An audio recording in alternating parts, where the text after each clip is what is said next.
Switzerland's position at the crossroads of Europe has always attracted enterprising merchants and intrepid travelers from all parts of the world. Today, visitors come to enjoy the spectacular scenery. Rugged mountains shelter lush green valleys, and the colorful woodlands are a haven for wildlife, while tumbling mountain streams will soon combine their youthful energies to form Europe's major rivers. The very name Switzerland conjures up images of traditional wooden chalets and placidly grazing cows, their bells sounding musically in the still air.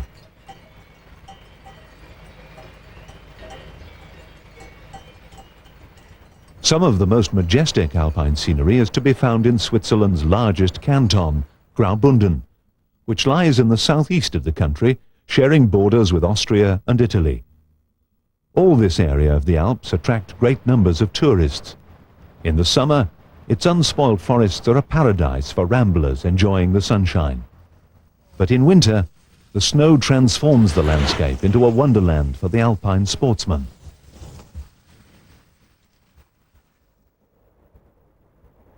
The canton's world-famous resorts of Klosters and Davos have attracted visitors for over a century. The town of Davos, realizing the benefits of its pure mountain air, rapidly developed grand hotels for active tourists, while invalids, especially those with breathing problems, allergies or nervous disorders, benefited from specialist treatments at exclusive clinics. Today, visitors have an easy journey to Davos, thanks to an enterprising Dutchman, Willem Jan Holzboer, whose vision was to have a far-reaching effect on the whole region. While passengers in the last century were able to travel up the broad and beautiful Rhine Valley as far as Langkot in relative comfort and ease on the main line railway, they then had to change to stagecoach for a tortuous and tiring journey through the Prättigau Valley and over the bleak Wolfgang Pass. Winter months brought additional hazards of snow and freezing temperatures. Having an eye to the increased trade which would result, his solution was to build and run a private railway to connect the main line at Langkot with Davos, which within a few years became part of the Rhaetian Railway. Langkot today is an important railway centre boasting not one but two stations. The original mainline buildings are only a short step away from the more modern facilities of the Rhaetian Railway. However, passengers arriving from other parts of Switzerland behind the big, powerful RE44 Swiss national locomotives must change here, as the Rhaetian Railway network runs on meter-gauge track.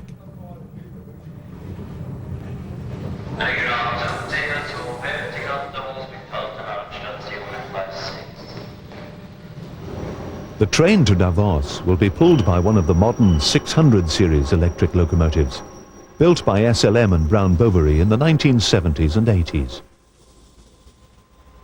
Rhaetian trains still retain vacuum brakes, a legacy of the early days of steam.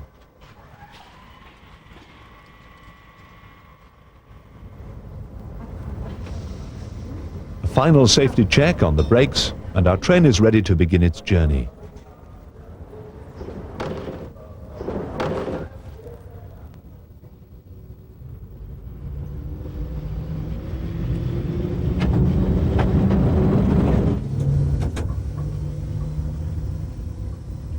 The Davos line lies at the northernmost part of the Rhaetian system, connecting with the Albula line at the junction at Filliseur. It runs from Langkot through Kublis and Klosters before climbing over the mountains to Davos and then on to Filliseur. The track curves east, leaving the Rhine Valley behind, and begins to follow the course of the river Langkot. Our passage across the broad plain is rapid, and the village of Malens, nestling in the shadow of the Falkness mountain, soon comes into view.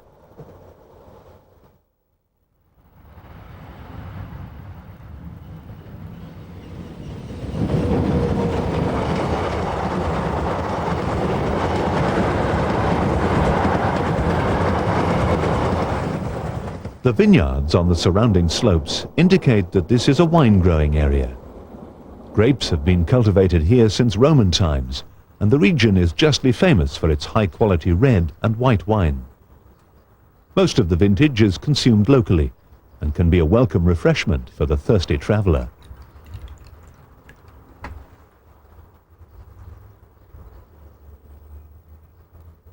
Soon the mountains close in, and ahead the steep sides of the formidable Malins Gorge come into view. This narrow defile, whilst a key defensive point in years gone by, has always been an obstacle to travellers. Here, road and river are squeezed into a narrow gully. The railway track ran alongside the river for many years, but the danger of rockfalls and the need to widen the road led to the building of a tunnel in 1963, which, at 983 metres, is the longest on the line.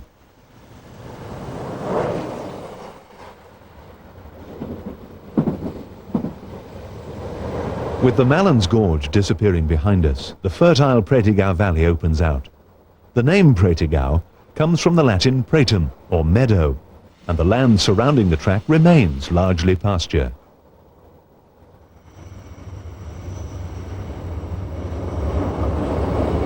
Within minutes, our train arrives at Grush, where a sister locomotive has literally gone off the rails.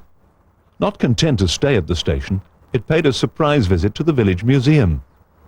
However, the result was not a nasty accident, but a novel way to mark the centenary of the line in 1989.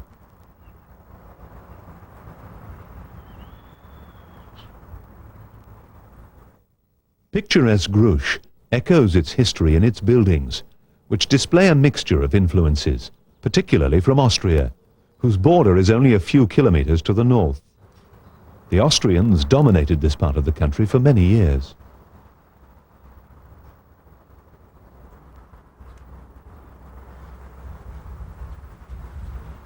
The distinctive station bells, once part of the Rhaetian signalling system, are now silent, but the flashing of the level crossing lights announced the arrival of our train.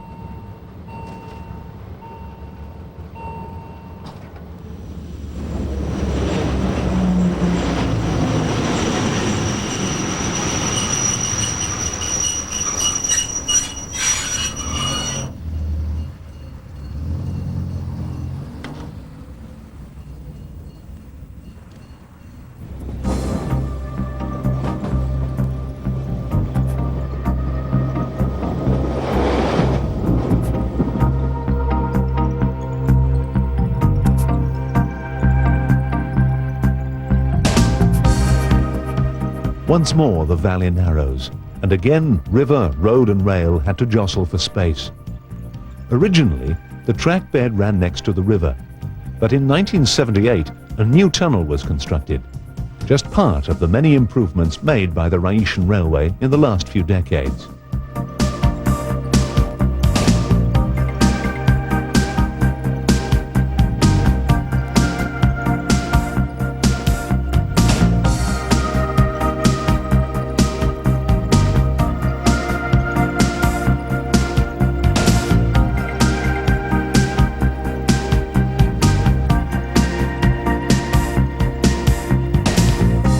The abundance of trees on the surrounding hillsides emphasize the importance of this natural resource to the Pratigau, and the timber yard and wood processing plant dominate the settlement at Fideris. The railway plays an important part in transporting both logs and the finished wood products to and from the region. Even the station was built from the local material, although the old steam locomotives used imported fuel.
Kublis is an important station which handles a great deal of goods and passenger traffic summer and winter. And even before the snow arrives, it's important to ensure a good supply of new skis for the season. We've now travelled just over 21 kilometres since the start of our journey in Langquart, almost a third of the way along our route.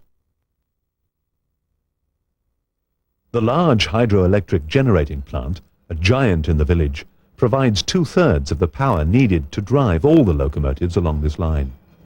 The electricity is generated at 66 kilovolts at the very low frequency of 16 2/3 cycles, a third of the rate of the normal domestic supply, and is reduced to 11 kilovolts at supply stations along the line for delivery to the contact wires and pantographs. Our locomotive's 4 motors produce 2,300 horsepower, all of which will be needed to tackle the steep gradients which lie ahead. The latest 600 GE44s are the fastest of the RHB's locomotives, capable of speeds of 90 kilometers per hour.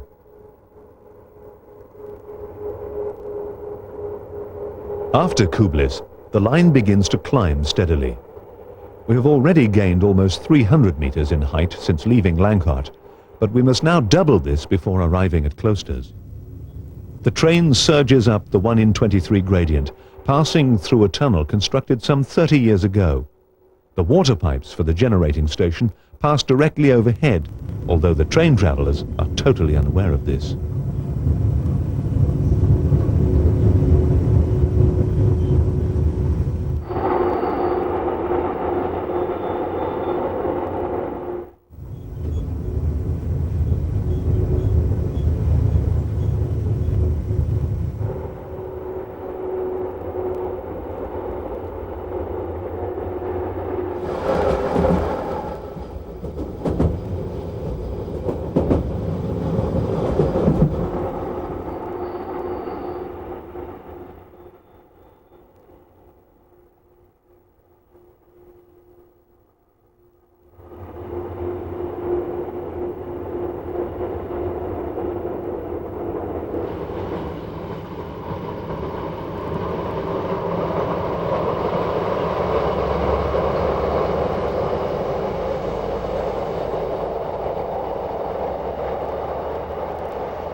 The village of Sars is well worth a diversion from the journey, although it lies quite away from the station that bears its name. Its old timbered houses reflect the architecture of the Valais region of southwestern Switzerland, which is not surprising, as many people migrated from that area to settle here during the Middle Ages.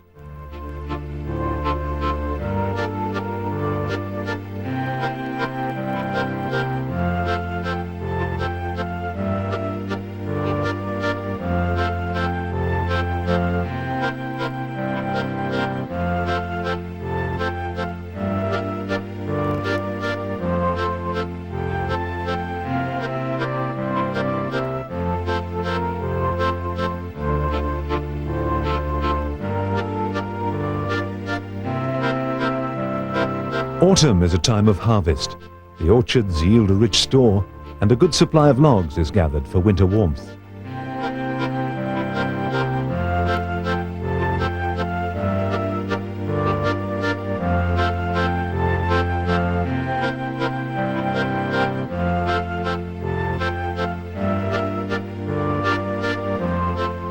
The traditional wooden architecture even extends to the station buildings.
The village of Cernius, on the opposite side of the valley, has long been a famous spa centre with its natural hot sulphur and mud baths. The station which serves it, however, lies on the northern slope of the valley, quite a tidy walk for the unsuspecting railway traveller. The road to the village passes below the Hexentobal Viaduct, whose distinctive fish-belly shape is the result of necessary reinforcements added in 1910 when heavier locomotives were introduced.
The referendum to approve the building of the line took place in September 1886, although it was 2 years before construction began. But then so swiftly did the work progress that the first section to Closters was completed after only 16 months. Closters has special links with locomotive 615, for each of the modern Rhaetian engines proudly bears the emblem and name of a Graubünden village or town.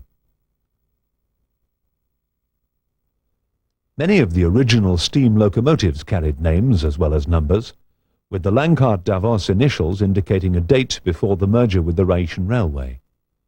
Mallet locomotives started to replace the original moguls in 1891, when it became apparent that the smaller engines were not powerful enough to tackle the steep gradients along the line.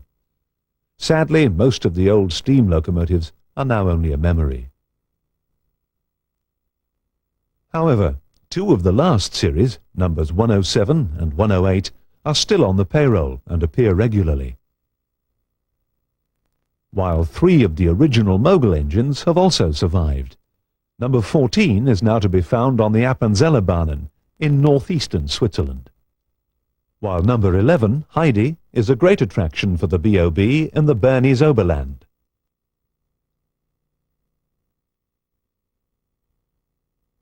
But the first lady of the Rhaetian Railway has to be number 1, Rhaetia, which retired in 1929 after 40 years' faithful service. Following a long period of inactivity at the Langkart sheds, she was thoroughly restored by the Railway Preservation Museum at Blonay-Chambay and is now once more in Graubünden. At Langkart Station, a very special train prepares to depart. It's October the 8th, 1989. 100 years on from the opening of the first section of the line and the culmination of the centennial celebrations on the Rhaetian Railway. Number 1, Rhaetia, prepares to repeat the journey which she took exactly 100 years ago to this day. Now, well past that first flush of youth, she needs some assistance, ably provided by Loco 107. Before departure, the crew make a final inspection, and with a cosseting, embellishing bead of lubrication, all is made ready.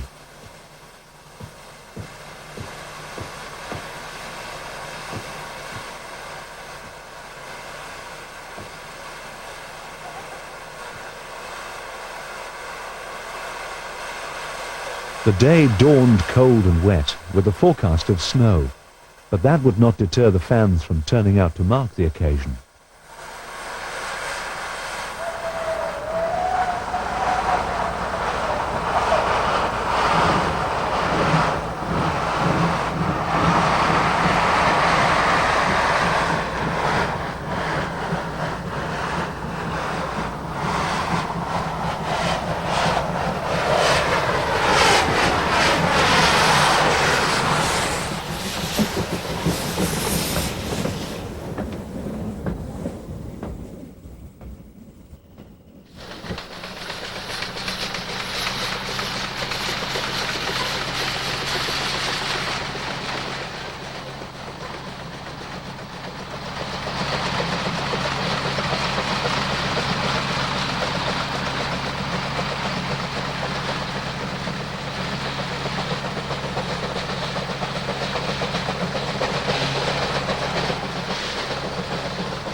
The two locomotives made light of the gradients, and even the thickly falling snow was not to dampen the enjoyment had by those lucky enough to be riding on this special train.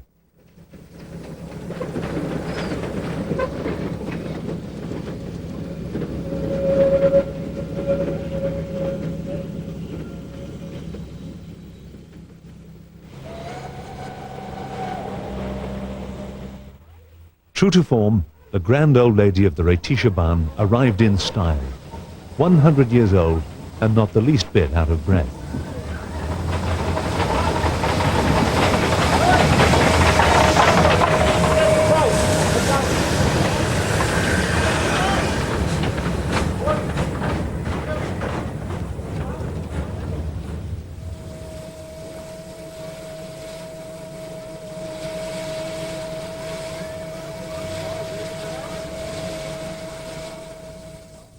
We're enjoying rather more clement weather, and today an arrival in Klosters is a stop on the journey, not a journey's end. There are two waypoints here, Klostersdorf at the lower end of the village and the main station further up the valley.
Switzerland prides itself on its efficient transport system, and trains are synchronized to connect with post buses for journeys to less accessible spots.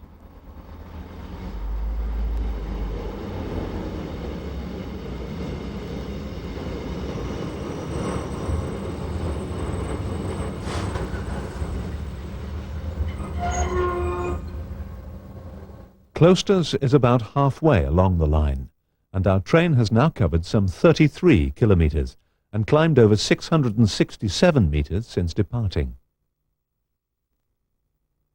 The settlement here grew up around a small monastery founded by monks from Chorwalden at the beginning of the 13th century.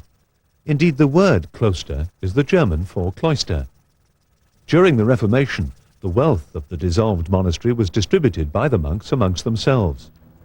The village church dates from 1493, and Christianity still thrives, with contemporary architecture fitting harmoniously into the surroundings. Agriculture has always been important. Augmented by those newly rich monks, it flourished, the Valais immigrants bringing their traditions to this too. Life was hard. In the winter of 1622, a great famine blighted their lives. Then in 1630, 800 of the local population died from plague. With the advent of the railway, the village grew as a tourist centre, and today it prides itself on its good food, comfortable hotels, and warm welcome.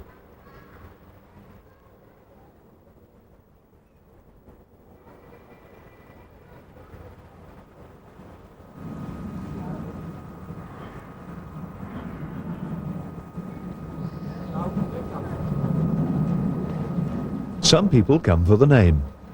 Others, with more illustrious connections, come for the winter sports. To many people, Klosters is synonymous with the British royal family, who visit regularly, mingling with fellow peace bashers.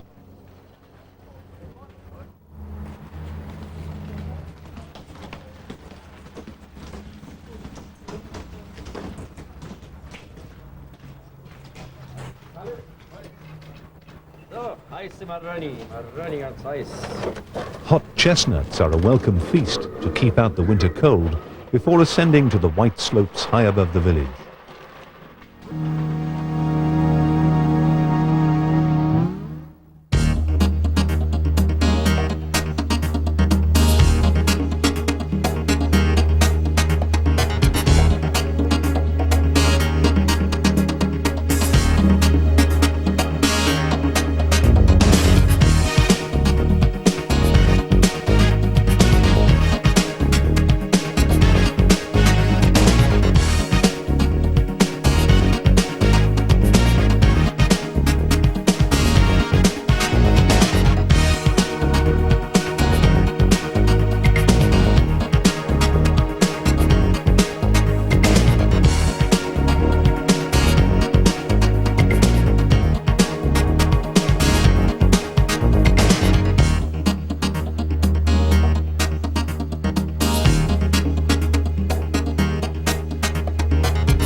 Klosters did not remain the terminus of the line for long. Within 10 months, the remainder of the route to Davos was opened. However, this was the end of the journey for locomotives from Langkart, as a reversal had to be made here with a fresh engine taking over to complete the haul. Originally, the train passed over the Langkart River by a girder bridge before climbing up the side of the valley. But this was a costly and time-consuming process. So in 1930, the station was rebuilt, and construction began on an extension to the line involving a new bridge and a curved tunnel, which eliminated the reversal. The new reinforced concrete bridge rapidly began to show signs of structural distortion, caused by the pressure of the surrounding mountains, and in 1944 a strengthening beam was added, forming a useful footbridge.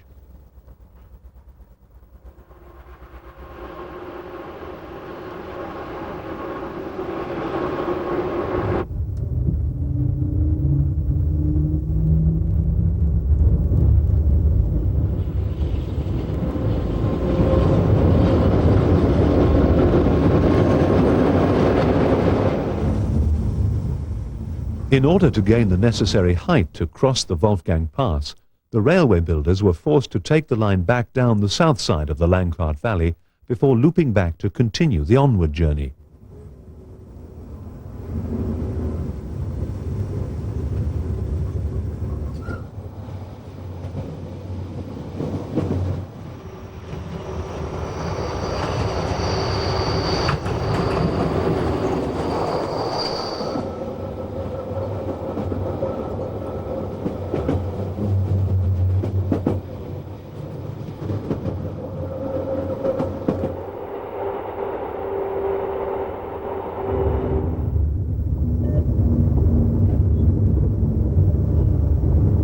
Kavadurli Tunnel marks the end of the detour down the Langkart Valley, and now the track takes a complete about turn to retrace its route higher up the slope.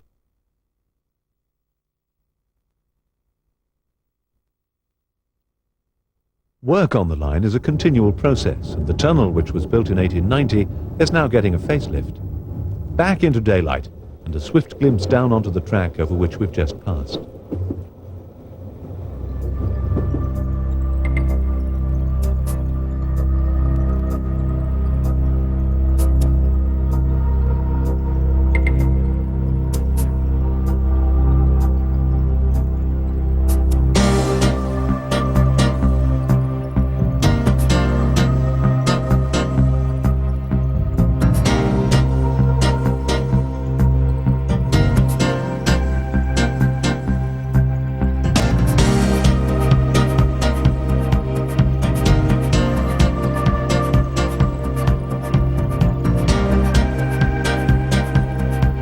The station of Kavadurli is perched 160 meters above that of Klosters, and to achieve this height, we've had to travel over 4 kilometers of track at a gradient of 1 in 22, the steepest on the line. Overhead are the wires which take the Gotschnabahn cable car on its mountain ascent. The railway swings south up a side valley, soon reaching the hamlet of Davos-Larette. Davos town gives its name to several outlying settlements, and the municipality stretches over a wide area.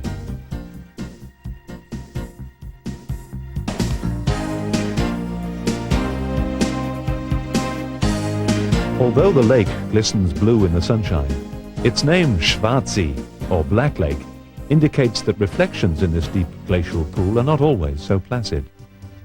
The surrounding hills are largely undisturbed and prove an ideal habitat for rare plants and wild animals.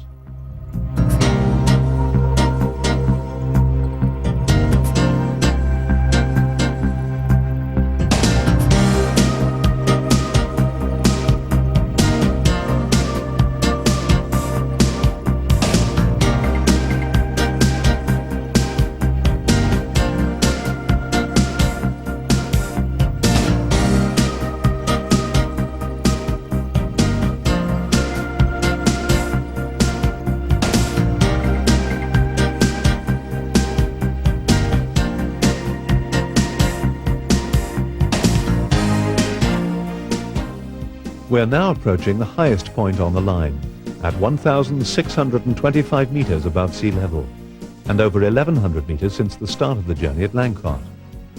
Road and rail climb the slope together, car and train competing in a race to the summit.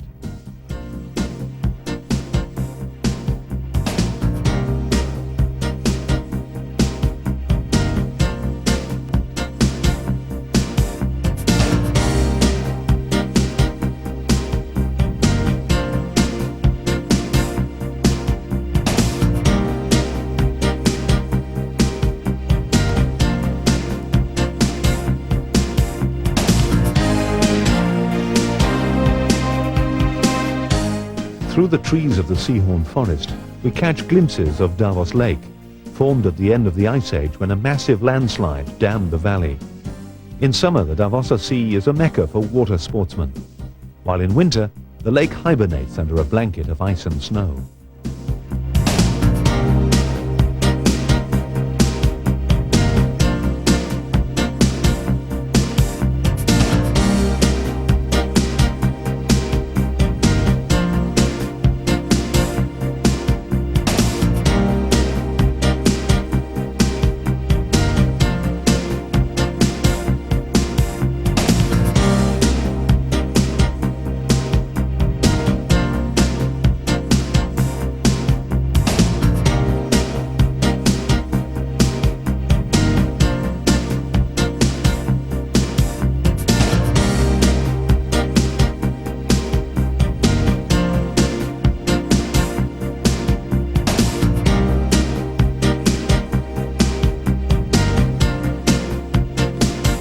Davos Dorf station at the northern end of the town was completely rebuilt in 1977. The modern concrete structure replacing the homely wooden chalet pictured here when, after electrification, the smut-free air made it possible to hang out the station master's washing.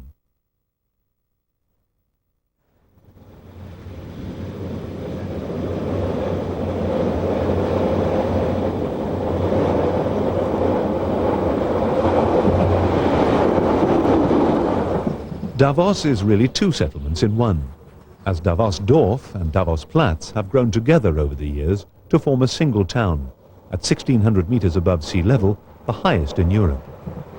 From early times, the inhabitants of Davos were in close touch with other countries and cultures. Many became traders, braving the dangerous journey south into Italy to exchange the local produce for more exotic goods. Others became mercenaries and fought in countries all over the world.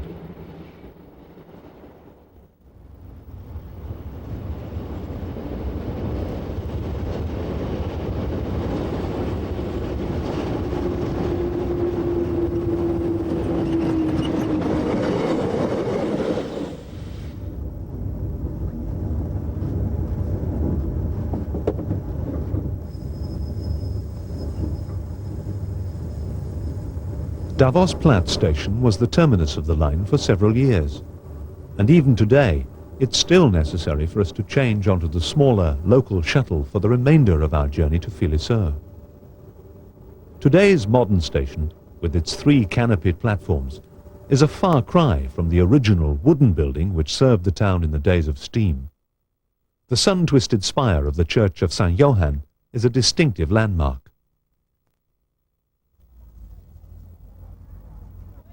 Outside the station, a traditional form of transport provides a sightseeing alternative to the strenuous winter sports for which Davos is justly famous. An abundance of snow and ice, combined with warm sunshine and crisp mountain air, led to the early popularity of tobogganing, ice skating, and of course, skiing. Sir Arthur Conan Doyle, creator of Sherlock Holmes, visited Davos in 1894 and helped to popularize the region.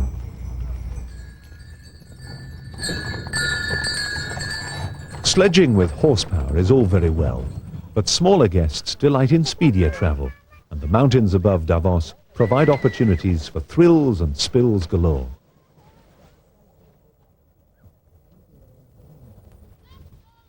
For a youngster, the nursery slopes offer a challenging ride. But for those with more sporting ambition, there is the Schatzalp toboggan run, where the adventurous can pit their skills against the icy bends along the 2.5-kilometer course. Hello.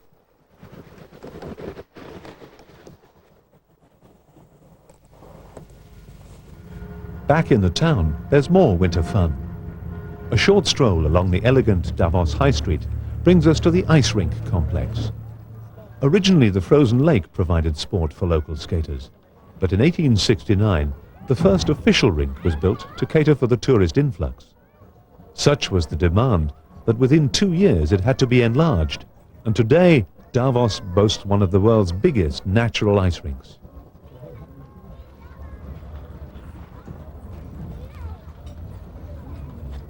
Ice dancing and figure skating can be enjoyed by people of all ages and abilities, but you need to be young and fit to excel at the more demanding speed skating. Davos Rink is a favorite training venue for Olympic champions of many nationalities, and practice is essential.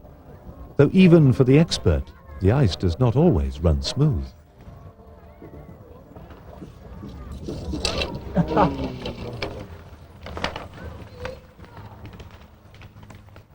Ice hockey is almost a national religion in Switzerland, with practice sessions taking place throughout the year.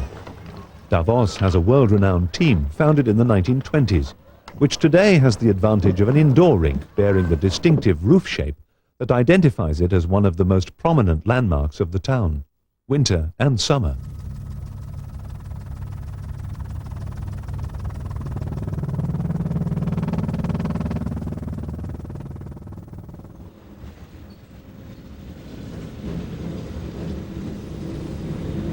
Davos Station was the end of the line for over 20 years. It was only in 1906 that work began to connect the route from Langkart to the Albula line at Philly-sur. This 20-kilometer link took 3 years to complete, a slow process when compared to the 2-year, 50-kilometer construction between Langkart and Davos. The push-pull service between Davos and Philly-sur is much smaller than that from Langkart. Nevertheless, it provides a vital lifeline for the communities along the Landwasser Valley, especially important in winter, when icy road conditions make traveling more tricky.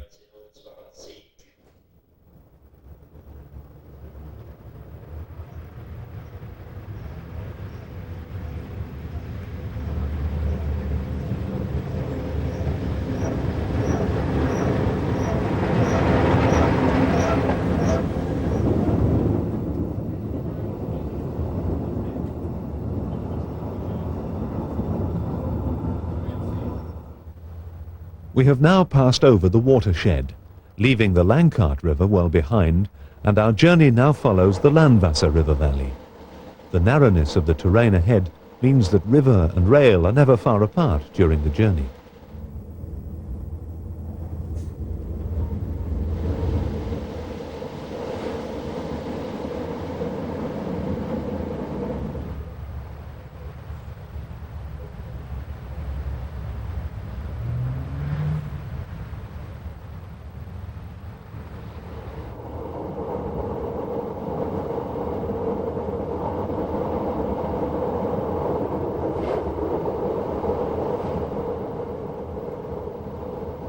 The little chapel at Frauenkirche overlooks the railway. From the front it's similar to many others in this valley. However, the distinctive shape of the back testifies that while the good citizens of the area put their trust in God, they also believed in protecting his house against avalanche by secular means.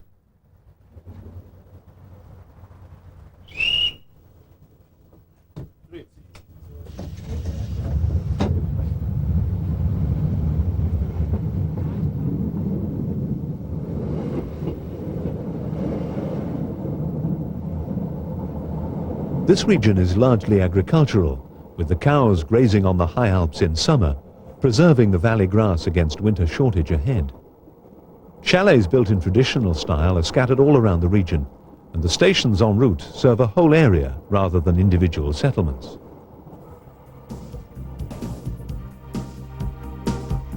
The Rhinohorn cable car ends at Davos Glaris, where we must wait for the up train to pass. For other than in stations, the line is single track. The coordination of train passing is handled by a computer installed in 1987 to operate the railway signalling system. A system that not only regulates the running of the trains, but indicates the speeds at which they should travel. Having seen the up train through, the computer tells the down train driver, with green and yellow lights, he may proceed.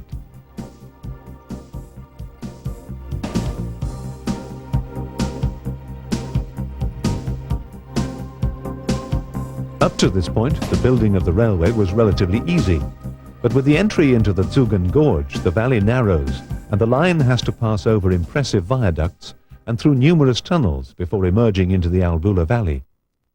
Those who constructed the line, though using the relatively new Brandt water-powered percussion drills, relied heavily on manpower, mostly Italian workers with trusty picks to drive through the solid rock. There are 10 viaducts along this stretch of the line, all of which were built in the single year of 1908 using scaffolding made from local timber. These handsome stone structures blend in harmoniously with the surrounding countryside, with graceful arches ranging in span from 5 to 55 meters. Over the next 12 kilometers of track, there are no less than 14 tunnels, twice as many as that found on the rest of the line. The gloom yields to the lights of the locomotive, while the cab glows its indications to the driver.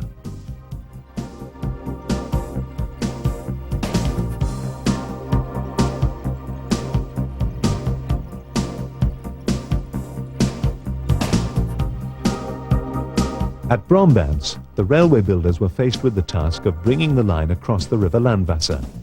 They accomplished this by taking the train out of one tunnel, 22 meters above the valley floor, over an elegant stone viaduct spanning 43 meters, before once more plunging it into darkness.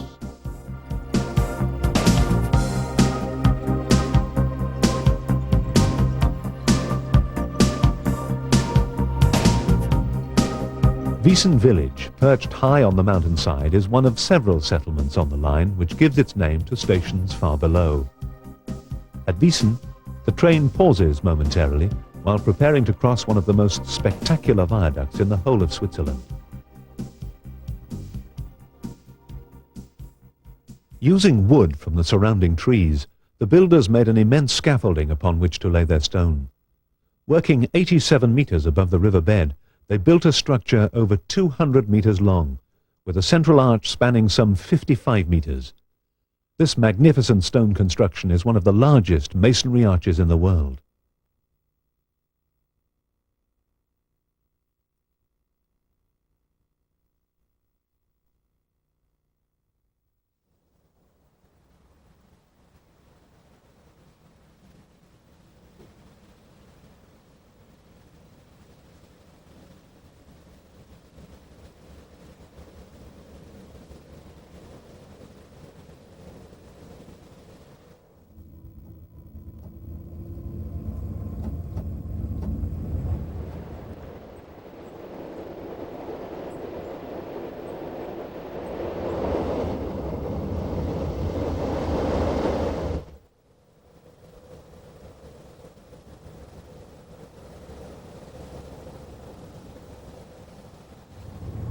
With the last of the tunnels behind us, we once more pass through the glorious colours of the sunlit autumn countryside, making good time on level ground.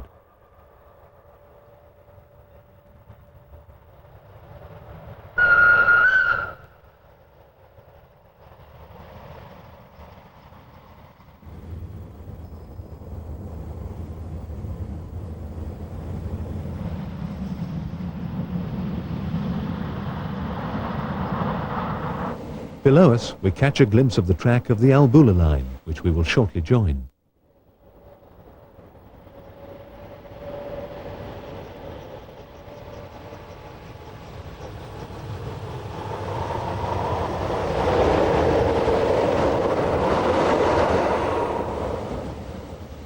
Rounding the final bend, we leave the Landwasser Valley to enter the broader Albula Valley and journey's end at Filisur. We have now travelled almost 70 kilometres since the start of the journey, visiting 24 stations.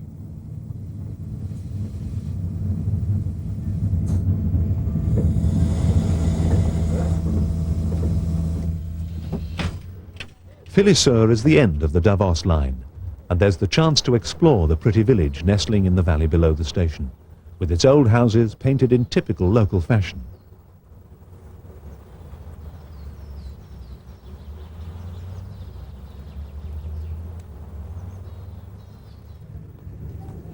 Or we can continue our journey on the Rhaetian Railway, perhaps down to Chur, passing over the famous Landwasser Viaduct.